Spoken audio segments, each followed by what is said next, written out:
Well, hey. Morning, everyone. Hey, it looks like the crew is already here. Jan Kellex, Ultronimus. Morning, guys.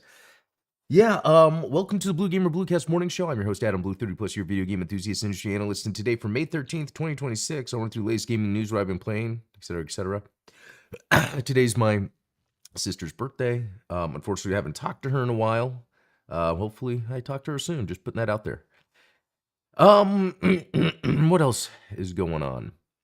I'm still a little upset. I was talking to Steven a minute. I had her yesterday. I remember I messaged him the phrase, I hate and love Nintendo. Or I love and hate Nintendo. I don't know. But it's like, I'm really disappointed that they did a copyright claim on my Mario movie review. And they did it within an hour of me posting it. So I didn't release it because they'll make money off of it. Even I don't make money off of it, but the whole thing, I don't know.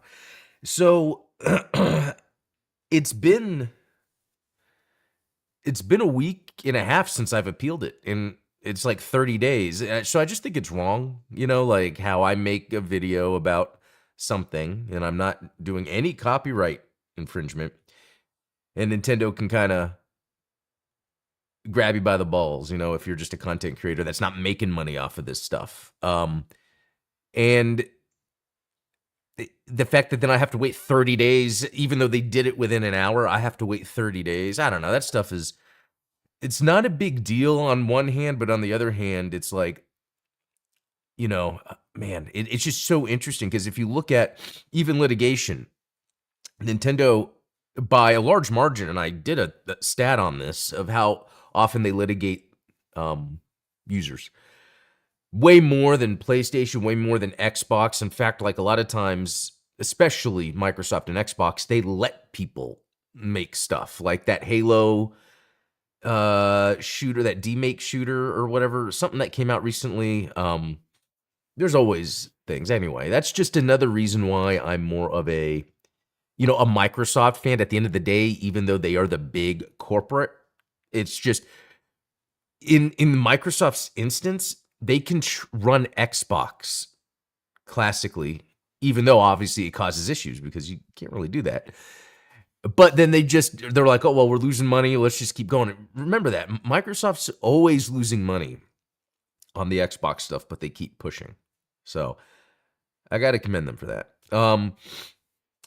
Anyway, I think that's it for kind of like this little intro rant. Let's jump into what I've been playing. And back to Starlink Battle for Atlas. I tell you, after playing it with my brother this weekend and getting excited for Star Fox. Here's another interesting thing, because people are now getting back into Star Fox. I keep seeing videos of Star Fox Zero on Wii U. I played and loved that game when it came out. I really did. And and at first I thought I would hate it because of the using the Wii gamepad to look as the second screen and aim. And I was like, oh, I would hate this. And then playing it, I was like, no, this is actually really fun. And that just got me thinking, oh, I want to play more like games where I'm in a ship that has like ship combat, but it still functions as like a traditional game. Excuse me. So jumping into Starlink Battle for Atlas is just like that. Big open world. Worlds, because there's multiple planets that you can fly around the entire surface of, and you're just taking out enemy bases. You're saving other people. You go up and repair their ship, and then you build over the enemy base with like an outpost or something. Like, and then you can fly and then do these things. Like, Starlink Battle for Atlas has got to be one of the most underrated games of all time, or underappreciated, under talked about. Like, I would love more games to be like this. Like when I go jump into No Man's Sky, it's a little too much on the survival simi side. Starlink gets you right into space combat immediately, on the ground, in space. I like how with the RB button, hold it down to either get into flight mode or just be hovering around on the ground and strafing and shooting. It's so much fun. And even all the weapons you get, and I have one where it does some little like quantum freeze where the characters just kind of jump up and then like freeze, and then I have this other gun, it's like an ice machine gun, just tearing through them. it's a lot of fun. Really good game. Let's see. Star Fox Assault needs more love. Yeah, I need to go back. I played all the Star Fox games. I just need to go back and because they're the type of games where it's like, and I talked about this before, how like Mario 3, it's ahead of its time. And I think, and I've been thinking about this lately, like going back to older games that still have this really strong essence of what it is, and it feels very gamey.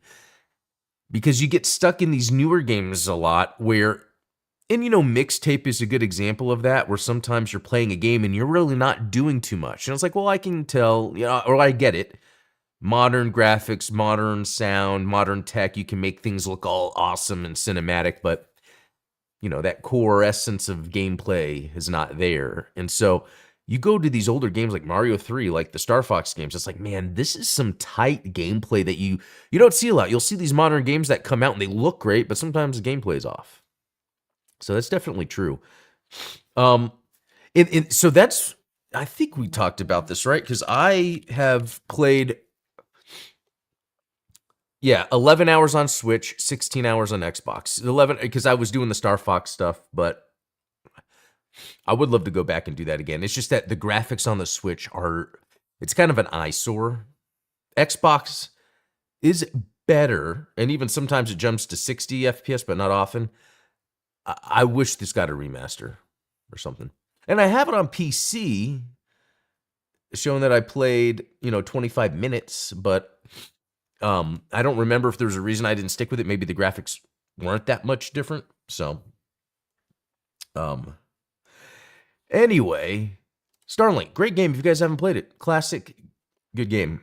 Okay, here's something that's cool. R-Type DX Music Encore. Totally forgot this dropped. And I didn't even realize what it was. Last year, we got R-Type Delta HD boosted right at the end of the year. That was really awesome. And I didn't play it too much. I actually feel pretty bad. I think that's, around that time I was finally playing the Xenoblade games. So that took up a lot of time. But later this year, I think we're getting 2 more R-Type games. We're getting R-Type 3 Dimensions, and then we're getting R-Type Command. I think that's what it's called. It's like the, let me see, R-Type Games 2026. I spelled that wrong.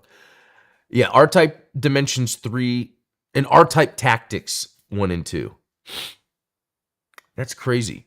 So it's crazy how many R-Type games you get. Anyway, this R-Type game, DX Music Encore, just came out earlier this year, I think, and I totally forgot. It's the Game Boy Color game, which I didn't realize, and that was like my favorite Game Boy Color game. I mean, it came out shortly after the Game Boy Color came out. I think the main ones for me was Link's Awakening, Super Mario Brothers Deluxe, and then this R-Type DX. And it's interesting because it has the graphics of the Game Boy Color version, I guess, kind of, but it's like arcade-like. The Music Encore, I think it's like it lists the names of the tracks. I don't really get, and maybe it updated the music. I don't really get why it's called Music Encore, because there's like more to it than just that. And so that's really about it, right? Yeah, because yesterday on Gundam Explained, I played Gundam vs. Zeta Gundam, and then after work, I just played a little R-Type and Starlink, so that's really about it. So let's jump into some news. There's not too much. I'll jump into some games. Okay, I just saw this. I haven't even read it. Garfield Escape from Monday announced for PS5, Xbox Series, Switch, and PC. Since the Smurf games, which I still need to beat the third one, and the latest SpongeBob game that came out last year, Titans of the Tide, amazing platformer. I'm curious about this because this could be another fun platformer. That developer sounds familiar. Marsupilami. Oh, okay. Yeah, they made the Smurfs games and the UFO robot. I didn't play much of that, but the Smurfs, they made the Smurfs games. So this should be unless they're just the publisher. You know what I mean? Let's see. Yeah, they may just, but still, they must know what's going on. So, coincidence. Interested in this game because it looks like it plays like the Smurfs game. Sure enough.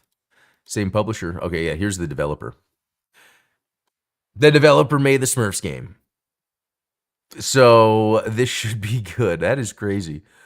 Then I must need to play this Asterix and Obelix, whatever. That's something from when I was a kid. I guess it's more popular overseas still. Interesting. So it's interesting. These are like these older kid IPs that this dev studio is able to make into some awesome games.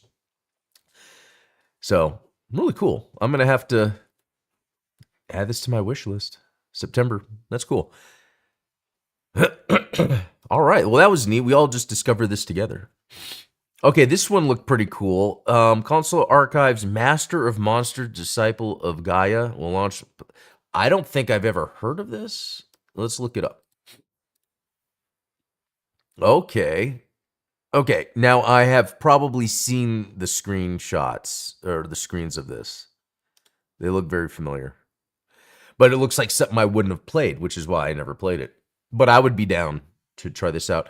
Again, I like this console archives. So we have the arcade archives, right? That's arcade games that they're then releasing on other platforms. Console archives is like the same thing. It's like games that are stuck on a platform that aren't going to be ported by that platform holder. So like there's a lot of these Sony games. If you see the console archives, it has the blue C and A. It's usually related to console games that had no other way to be distributed. And then they're doing it. So that is really cool. Yeah. Let's see. Rumor, Project Helix unlikely to include disk drive, but Xbox may have a digital solution. So this is very interesting. I don't know how true this would be, but this was Xbox's original plan until, man, I tell you, it is so crazy to look at how sometimes gaming evolves. When the Xbox One was announced by Don Matrick, even I was put off by the media thing. Like, why are they doing that? The football, there's other stuff they were doing. It's like, that doesn't matter. But behind that, for a gamer, there was some structural ideas being put through that I thought would work. One was disc to digital ownership and also being able to trade, sell digital purchases. A whole digital ecosystem, which makes sense because once these companies listened to the internet too much, they backed away from that program. It was the same thing when GameStop used to do it, where you could buy a new game and then return it. I'm fine with that, but people didn't like that they would then get a game that was already used. But I'm like, man, a used disc is different from, like, say, a used shirt. Like, if someone was able to turn in a game within the 7-day window, a game, and they look at the disc, it looks fine, I would buy it brand new if it meant I could then return brand new games. So that was going on for a while, and I loved it. And then again, someone complained, then GameStop had to stop doing that. And I feel like sometimes people complain because it's a personal thing at the moment that's about them, but you have to look at the grand scheme of things. Again, that's why I was talking about earlier, I'm really liking what Microsoft does with Xbox, because they can afford to do consumer-friendly things with their video game output. So let's look at this a little more.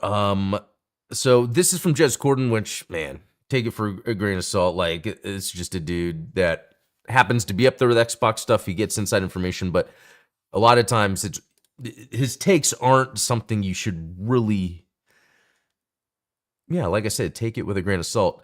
Xbox may be working on a disc-to-digital program for gamers in the ecosystem, enabling digital entitlements like Xbox Cloud Gaming and Xbox Play Anywhere, given that now even PlayStation is 85% digital. Likelihood that next gen goes, I don't know what he means by PlayStation is 85% digital. Because, like, I mean, any game nowadays is released digitally. PlayStation has so many games from previous generations that aren't available digitally. Even on PS5, I think on a PS3 you can play Gradius 5, but you can't play Gradius 5 on a PS4 or PS5. So I don't know what that means exactly, but anyway.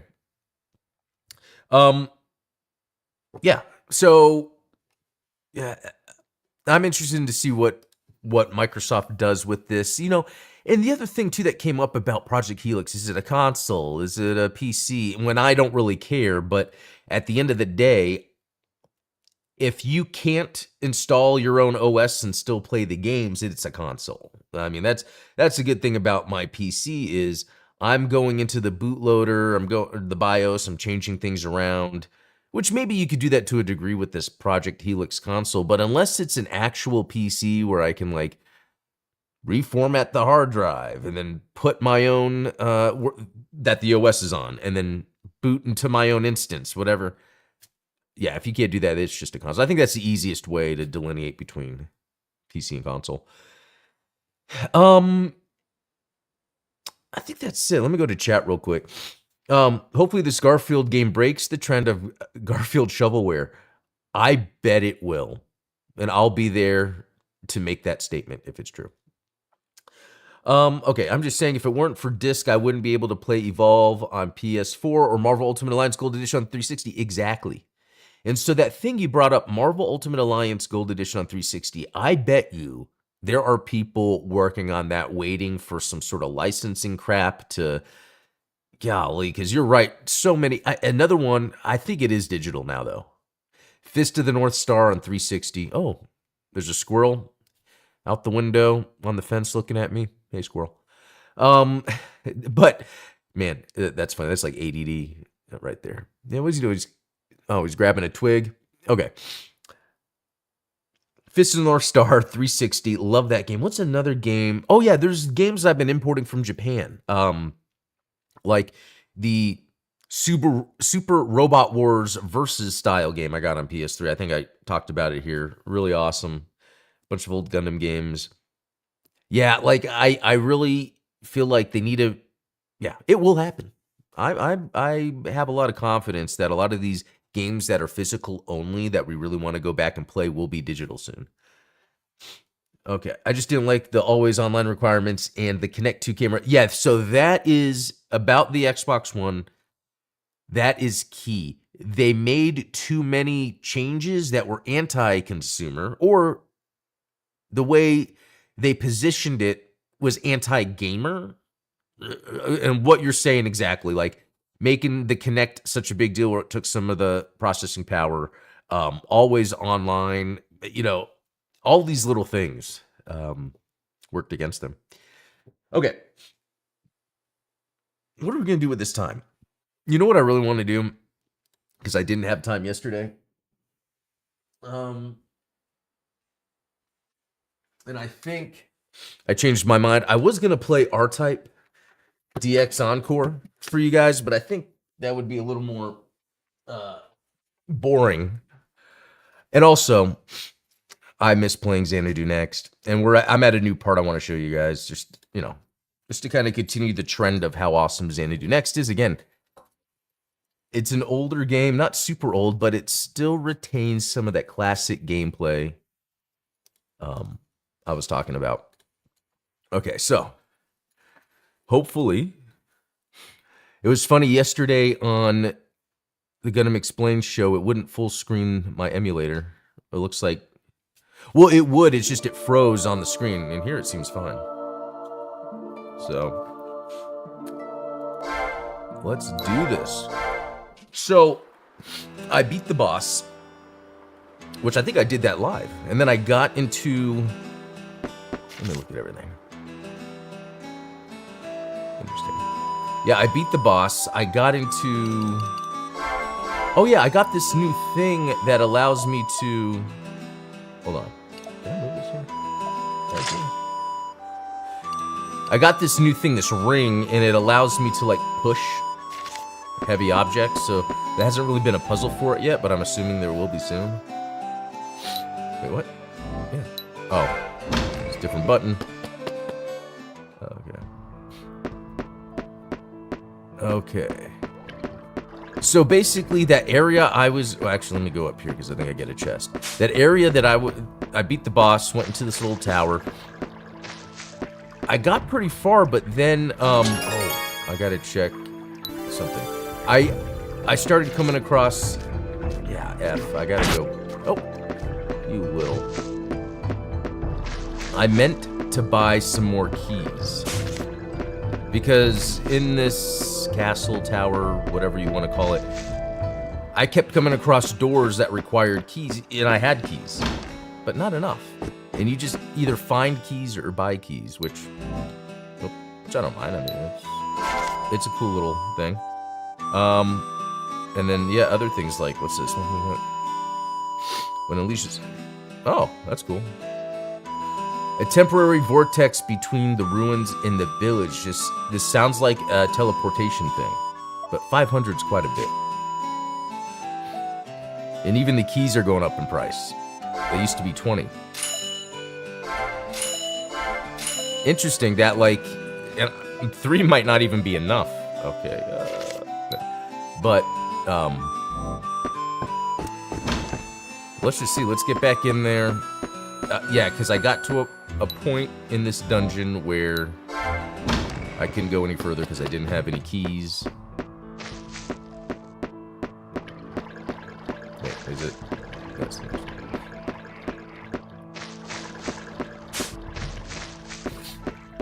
And then there we go.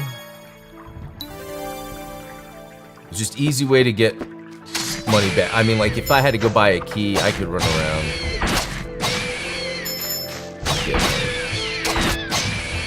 Okay, that did take off some health for me. I don't know if these guys got more powerful. Oh, nice.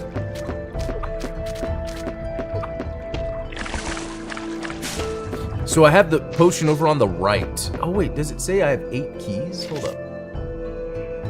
Oh, yeah, the keys aren't in my inventory. They're at the top there. Sweet. I overbought keys, but that's perfect. Yeah, because so far there's not like a way to fast travel back. I mean, I bet something does that.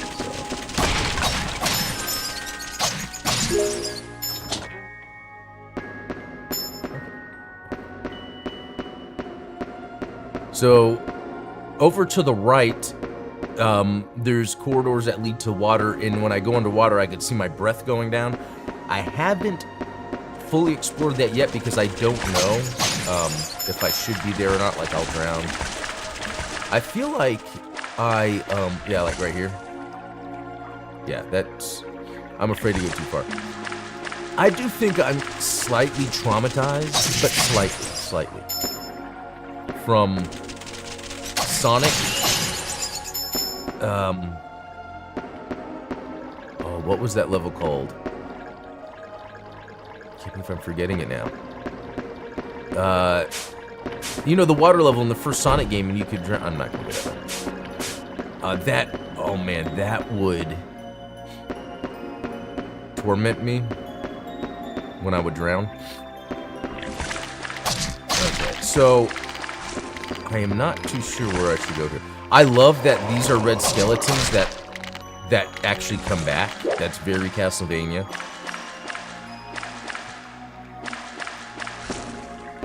Okay, this is where I was and I couldn't get in. Oh. I can't see what that is. Keystone Discus. Oh, wrong button. So that's all that was, huh? Oh. Okay. Now let's see if I can figure out this next part. There we go. Oh, yeah, that's probably... that makes sense.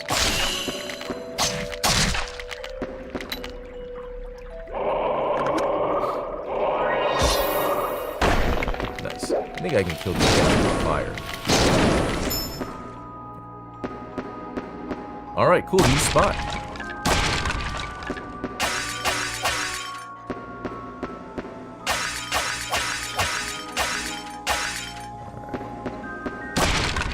Yeah, there's not always something in these pots. It has happened before. Like, just then skill get? I don't know. Okay.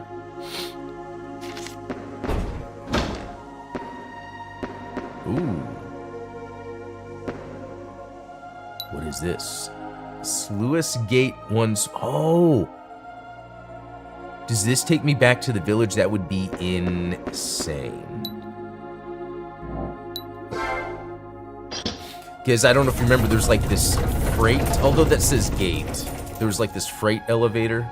I know what that opened. I know what that opened. There's this doorway, yeah, south of here. Oh. Ah, yeah, there we go. The water dropped, but how do I get down there? Oh, I know.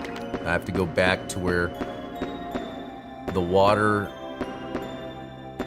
was high, and I was afraid I was going to drown because of Sonic, you know, the whole spiel I just went through. Okay, yeah, there we go.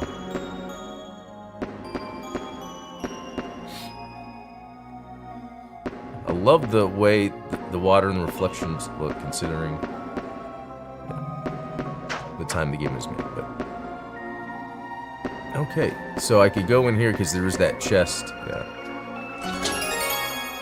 should have moved the camera. Acquired the Guardian card. Oh.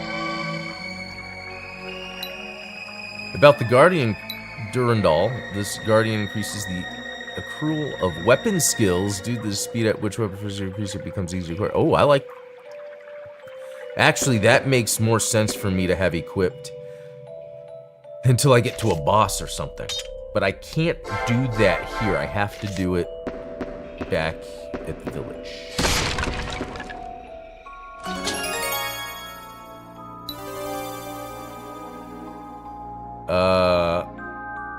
Tabula. Okay, so I probably have to go to my friend at the village. Show her that. Because then otherwise that's it for... No, there's that another place that the water may have lowered. Let me go there.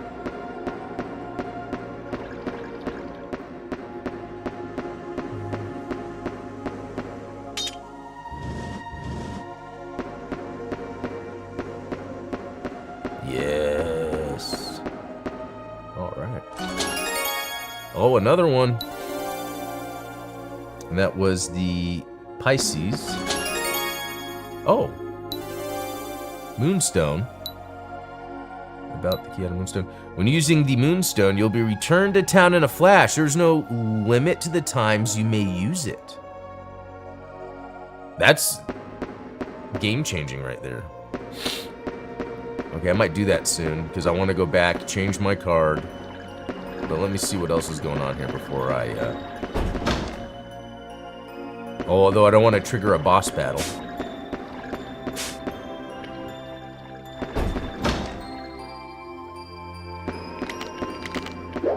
Actually, I should go back to the town. I might as well try this out. So let me... Because there was a room, and I don't know if it was while I was playing live, but where it locked me in and then I had to fight a boss, but it was pretty easy. Okay. Return to town? Okay. I am a fan. This game just got better. Not that it makes it easier, but there's sometimes when I'll die or I'll have, like, in this area, I would have to go, do things, come back to get health, go back, then needed keys, you know. So. Oh, this is good timing, because I'll have to jump soon. Yeah, let me do that card thing I was talking about, and then I can kind of, like, buff that, or level up that card. Okay. Raises potion efficiency. That would be good if I need to worry about that. Magic power increases SP. I'm gonna do this one. Nice. Yeah, yeah, just to level up the skills would be great. But I don't have enough. Yeah. Because I want to level up some more so I can start using better gear. Which you can level down. So that's what's interesting about this. It lets you do that. Okay. So I don't know if will do anything, but I got those like those tablets, and I think again I gave them to my friend or my sister. I forget. Tabulae to translate. Decipher these right away. She's translating. Oh, but one, she told me to come back. Unless this is just story stuff. A tale of my homeland found by the great Kublai Khan. Oh, and proclaimed, indeed, in all those who live in the world. Its name, Xanadu. Hear the songs of the birds. Oh, nice little poem. However, it is not my intent to extol the glory of this countryside here. Rather, follow me.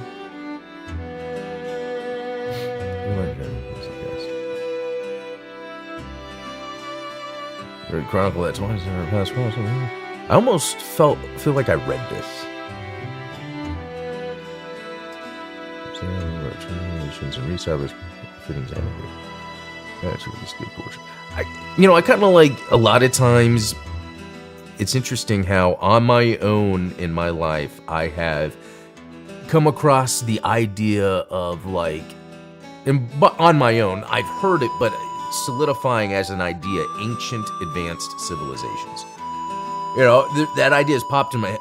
I've heard it, but it wasn't until like really understanding that the implications, the possibility, and then the more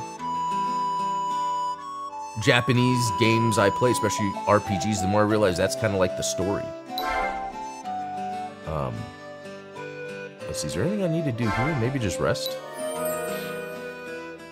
I don't know. Oh, that's just to save my game. So I'll probably stop here. Nice. So that was really cool. I just played for, like 15 minutes. I was able to progress a little more. I now have a way to teleport to the village anytime I need to. That's super game changing. That's going to make me want to explore more, actually. And then, so I really like that it did that. All right. I like how PS1 era this seems. Yeah, same here. I really like it. It's like classic. It's funny to say that now. I wouldn't have said that before PlayStation being classic, but it is now. I mean, some of the games that came out then. Anyway, I'm going to be heading out. That was a lot of fun. I'll be back tonight on Steven's show, Midnight Hatter, live. That should be fun. And then tomorrow, some more Gundam stuff. So, until then all, have a good one. We'll see you.